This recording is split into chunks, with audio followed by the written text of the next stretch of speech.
la mañana con 20 minutos y como lo habíamos anunciado ya en nuestro segmento de entrevistas nos acompaña el día de hoy el ministro de Educación, Daniel Calderón. Muy buenos días, ministra.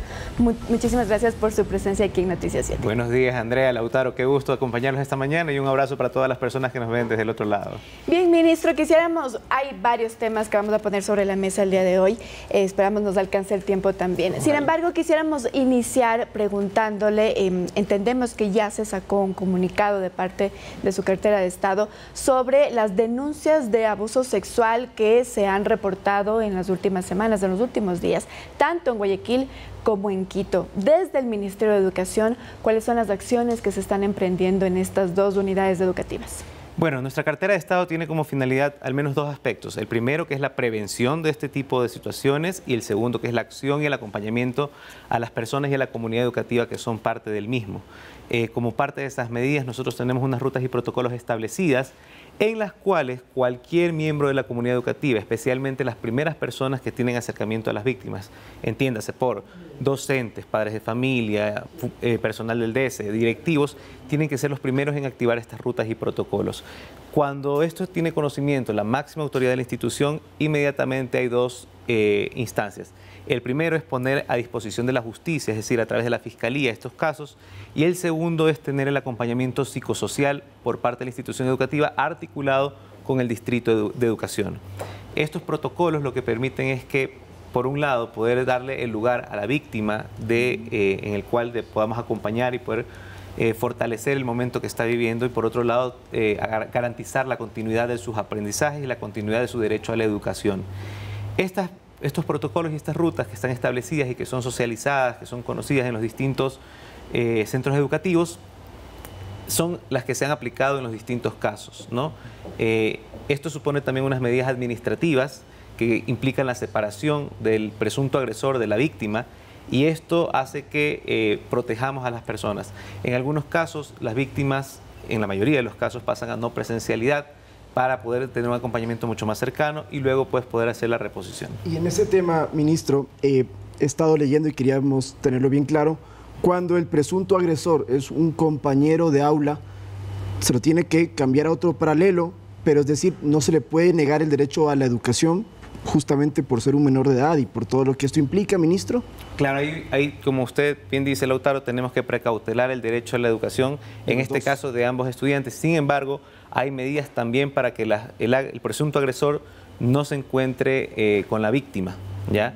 En este caso, si hay una separación, recuerden que nosotros en el sistema educativo tenemos distintas modalidades, como la modalidad presencial, las modalidades no presenciales, y esto ayuda a que se dé esta distancia mientras se realizan las investigaciones, mientras se pone en manos de la justicia. Recuerden que esto obviamente trasciende el marco y las competencias de la educación, sino que se pone en las manos de la justicia y nosotros vamos tomando las medidas de acompañamiento y restaurativas para las víctimas. Bien, solo como para ser un poco más específicos, por ejemplo, en el caso de la ciudad de Quito, entonces ya se ha separado al docente, porque entiendo que esta denuncia es en contra de un docente, ya se ha separado al docente de la institución. ¿En qué proceso o más bien cuál es el proceso que se ha seguido ya ahí en esa institución? Como lo mencioné, justamente parte del protocolo es que hay esta separación, esta sanción administrativa, por decirlo de alguna forma, mientras se realizan las investigaciones, y esto sí es algo importante, que es una reflexión que la ciudadanía debiera hacer sobre este tipo de situaciones. Cada vez que un niño, una niña, o un joven nos está comentando, nos denuncia algo, inmediatamente se convierte en víctima.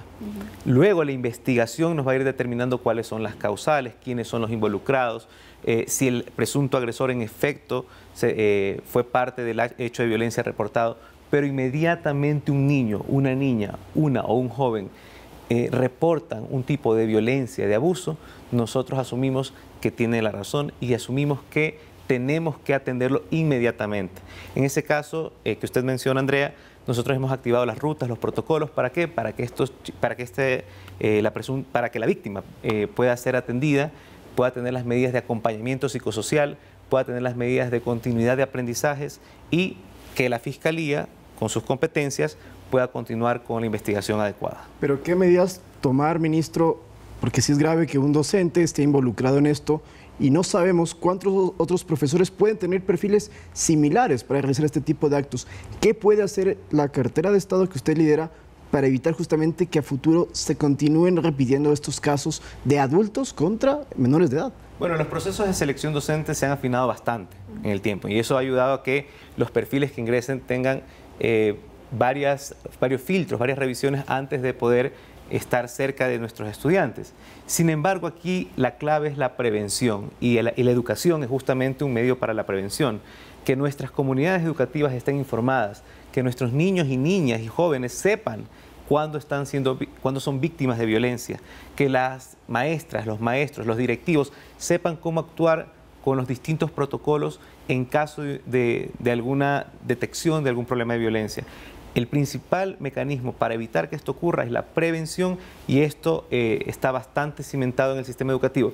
De hecho, el que estas instituciones a las que ustedes hacen referencia hayan actuado como han actuado, tiene que ver, responde a la existencia de estos protocolos y a la fuerte socialización que hay en torno a ello. Porque si algo tenemos claro es que no tenemos tolerancia a este tipo de casos, es que no hay paso para que esto suponga ni negligencia por parte de ninguno de los actores, ni impunidad en el caso de los presuntos agresores. Bien, por honor al tiempo, ministro, vamos a cambiar de tema ahora mismo. Hace pocos días también ya conocíamos que han regresado al 100% a clases presenciales en unidades educativas de esto a escala nacional. Cuéntanos un poco cómo ha ido evolucionando también este proceso para que los alumnos se reintegren a estas infraestructuras. Bueno, esto es una muy buena noticia, la verdad. Podemos decir hoy que el 100% de nuestras instituciones educativas a nivel nacional se encuentran ya en presencialidad. Y esto ha supuesto un trabajo bastante fuerte de toda la comunidad educativa, empezando por las familias, por nuestros estudiantes, por los maestros y maestras, pero también del personal administrativo del Ministerio de Educación en articulación con otras carteras de Estado, con la Policía Nacional. Hoy el 100% se encuentra en presencialidad. Teníamos un margen de 0,19%, que son 31 instituciones educativas en el régimen Sierra Amazonía, que estaban pendientes de ingresar y tenían de regresar a la presencialidad, mejor dicho, y esto se debía a su proximidad a centros de privación de la libertad. ¿Qué es lo que se ha desarrollado? Es un protocolo para que estas instituciones puedan tener, primero, mayor cuidado y segundo, cómo actuar frente a algún tipo de amenaza de orden antrópico, es decir, ocasionada por personas, ¿no? Y que, por ejemplo, ¿en qué consiste o qué implica este protocolo? Ya se lo sabes decir. ¿Qué ocurre si es que vemos, me voy a inventar, un amotinamiento en la cárcel del Inca? ¿Cómo deberían actuar los colegios de alrededor? Ya, inmediatamente las instituciones tienen que reportar esto a los distritos para que puedan operar articuladamente sobre los cambios de modalidad y demás. Y lo segundo es que tienen que acudir al número de emergencias para que puedan ellos generar el resguardo adecuado. Sin embargo, con articulación ya del Ministerio del Interior, con la Policía Nacional, parte de este protocolo lo que ha definido es que estas instituciones tengan un mayor resguardo, mayores vigilancias alrededor, lo cual permite que en caso de un amotinamiento o cualquier otro tipo de situación que ponga en riesgo la vida de nuestros chicos y chicas, poder actuar de inmediato. Como les decía, para el otro caso, nosotros en el sistema educativo tenemos las modalidades presenciales y no presenciales, y esto es lo que nos ayuda es que indistintamente de las circunstancias que se den, porque los riesgos no solo son de orden antrópico, también son de orden natural. Sí. Indistintamente de los riesgos a los que se vean expuestos nuestros estudiantes, nosotros como Sistema Nacional de Educación asegurar la continuidad de los aprendizajes y el derecho a la educación. Y en Durán también 100% presencialidad. Se lo pregunto porque había planes inclusive antes de este estado de excepción de que sean las clases virtuales por el riesgo de seguridad dentro de ese cantón. Sí, pero tengamos en cuenta que el régimen Costa Galápagos ya está en vacaciones. Sí. Entonces, ¿qué es lo que se está trabajando? Cómo prevenir y cómo desarrollar el retorno a la presencialidad ya para el año lectivo 2024-2025. Ahora, otro punto, usted mencionaba en enero, ministro, que había denuncias a los estudiantes, a los profesores, incluso dentro de las clases virtuales, lo pasamos aquí en algunos reportajes. En estos últimos meses, ¿continuaron estas amenazas? ¿Hay una cifra quizás de lo que se puede recabar de incidentes negativos dentro de las aulas? Disminuyeron considerablemente, porque la principal acción para que puedan disminuir este tipo de cosas es volver a la presencialidad, ¿no? Dejan de haber amenazas virtuales cuando están en las clases, obviamente. Y por eso nuestro ímpetu, por eso nuestro esfuerzo, porque nuestras instituciones vuelvan 100% a la presencialidad. Bien, y regreso entonces al Cantón Durán, donde dice que también se están realizando estos esfuerzos para que no haya problema para regresar a la presencialidad cuando regresen a las aulas. ¿Qué implica esto? ¿Qué panoramas se han puesto sobre la mesa para el regreso a clases, sobre todo en las provincias de la costa? En primer lugar, la articulación con las fuerzas del orden. Es importantísimo que esto tengamos claro porque, y de hecho, en las fases anteriores, cuando volvieron las instituciones a la presencialidad, todos habrán notado que había patrullajes, que había coordinación. ¿Por qué? Porque se articuló las horas de entrada, las horas de salida, momentos clave durante la trayectoria del día para que nuestras y nuestros estudiantes, para que nuestra comunidad educativa esté protegida y segura. En el caso que mencionas, Andrea, específicamente tenemos una articulación muy fuerte con el Ministerio del Interior, con la Policía Nacional, el Ministerio de Defensa Nacional. ¿Para qué? Para precisamente resguardar estos espacios externos. Recordemos que el principal espacio de peligro para un estudiante, para la comunidad educativa, no es la escuela, es de la puerta de la escuela para afuera. Entonces nuestro trabajo, si bien nuestra competencia está en la escuela, nuestra responsabilidad está en toda la sociedad. Y por eso nuestro trabajo es articular con las distintas carteras, con los distintos organismos, los gobiernos autónomos descentralizados, con la misma comunidad. ¿Para qué? Para que todo el territorio sea seguro. Esto es parte de lo que nosotros hemos compartido como el Programa Nacional de Comunidades Educativas Seguras y Protectoras. Es decir, no solamente garantizar qué hacer de la puerta de la escuela para adentro, sino de la puerta de la escuela para afuera, qué condiciones debemos brindar para que nuestros estudiantes puedan volver a clases presenciales de forma segura y protegida. Pero había un debate de si debían los policías también ingresar a ciertas instituciones para hacer controles y sobre todo para precautelar la seguridad. ¿Eso en qué quedó, ministro, de parte de ustedes? Hemos trabajado fuertemente con la Policía Nacional y aquí lo que hemos dejado como un hecho clave, como una articulación clave, es que el problema no está en las escuelas. Entonces, la Policía Nacional está dirigiendo su mirada al lugar donde debe dirigirla, que es a las calles.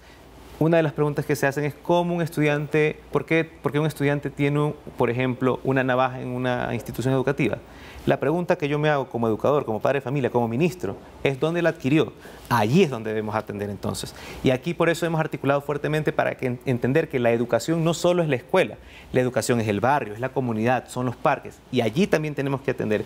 Y por eso, en esta articulación que les comento, en esta interacción permanente que tenemos con la Policía Nacional y el Ministerio del Interior, hemos identificado cuáles pueden ser esos movimientos, esas estrategias para garantizar el trayecto de nuestros estudiantes para que cuando lleguen a las escuelas puedan estar seguros y protegidos. Ministro, para culminar con este tema respecto a la seguridad, ¿se tiene tal vez alguna alerta del Ministerio de Educación sobre deserción escolar debido a la inseguridad? Y si es que sí, tal vez datos, ministro.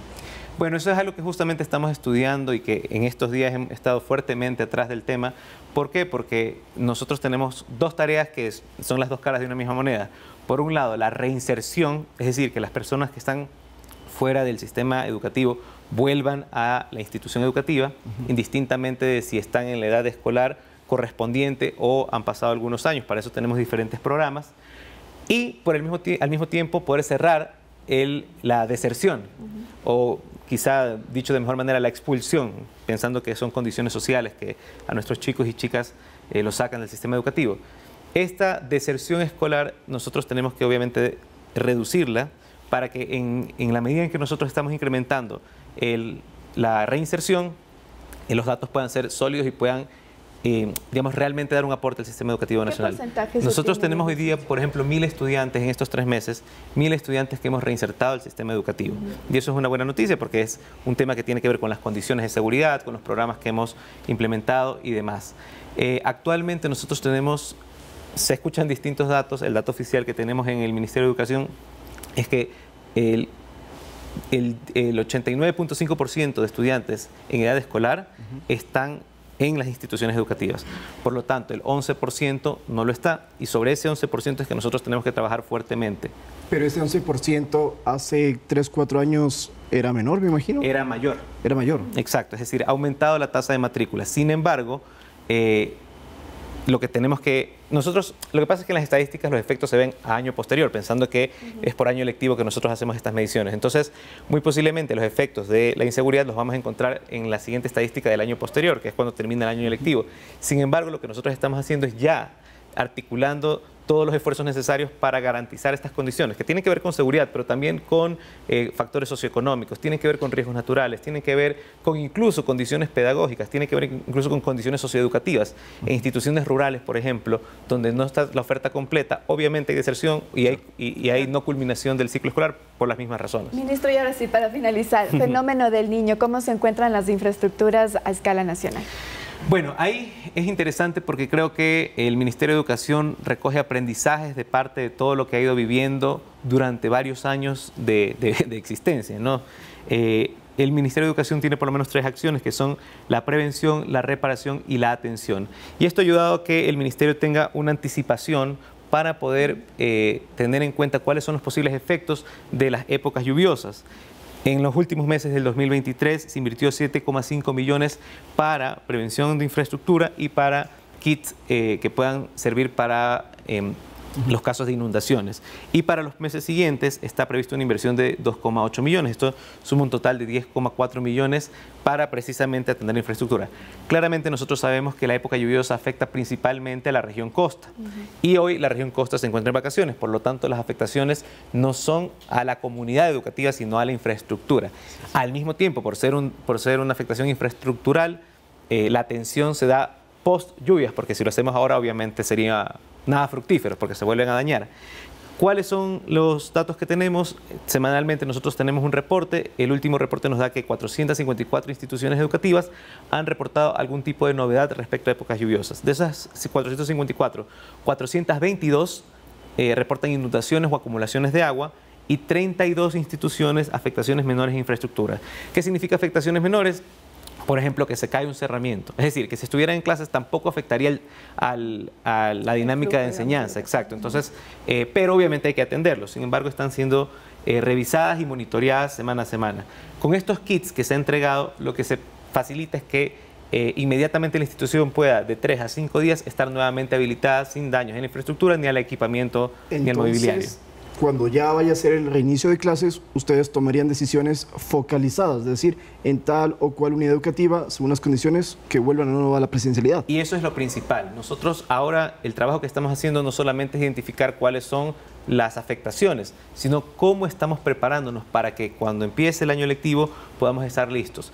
Nuestro objetivo siempre será volver a la presencialidad, ¿no? Pero las condiciones naturales nos irán diciendo y nos irán reportando cuáles serán los mejores escenarios para la institución educativa. Bien, ministro, nuevamente muchísimas gracias por su presencia aquí en Noticias 7. Gracias a ti, Andrea, Lautaro, y un abrazo a todas las personas que amablemente nos ven desde el otro lado, y que estas decisiones que vamos tomando en la educación sean una forma de decirle sí al nuevo Ecuador. Bien, con esto nosotros nos vamos a una pausa. Conversábamos con Daniel Calderón, ministro de Educación. Y cuando volvamos los deportes, hoy nos va a acompañar Ana Libasco.